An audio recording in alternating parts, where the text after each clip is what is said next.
പിതാവിൻ്റെയും പുത്രൻ്റെയും പരിശുദ്ധാത്മാവിൻ്റെയും നാമത്തിൽ ആമേൻ.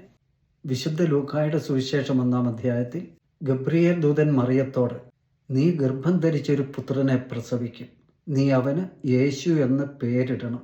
വിശുദ്ധ മത്തായിയുടെ സുവിശേഷം 1-ാം അധ്യായത്തിൽ യേശു എന്ന പേരിൻ്റെ അർത്ഥം കർത്താവിൻ്റെ ദൂതൻ ജോസഫിന് വെളിപ്പെടുത്തുന്നു.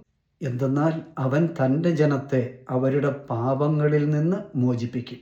പാതുവായിലെ വിശുദ്ധ അന്തോനീസിന് കുഞ്ഞുനാളിൽ അമ്മ മുന്നറിയിപ്പ് നൽകി.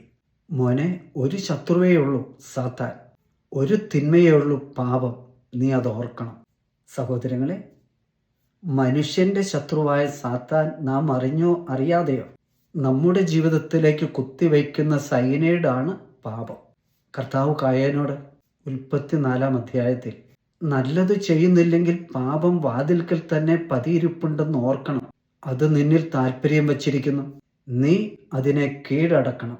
സാത്താനും പാപത്തിനുമെതിരെ ജാഗ്രത പുലർത്തുന്നില്ലെങ്കിൽ നാം നശിക്കും. അന്തോനീസ് അമ്മയുടെ വാക്കുകേട്ട് അതീവ ജാഗ്രത പുലർത്തി സാത്താനെ ആട്ടിപ്പായിച്ചു വലിയ വിശുദ്ധനായി. സാൻ ഡാമിയാനോയിൽ പരിശുദ്ധ കന്യകാമറിയവും വിശുദ്ധ മിഖായേലും ആവർത്തിച്ചു പറയുന്നു, നിങ്ങളുടെ ശത്രുവിനെതിരെയുള്ള ഏറ്റവും ശക്തമായ ആയുധമാണ് ജപമാല.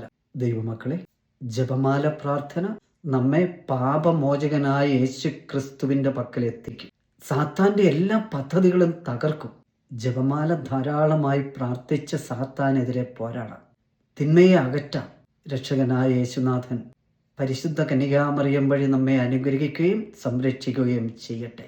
ഈശോ മിശിഹായ്ക്ക് സ്തുതിയായിരിക്കട്ടെ.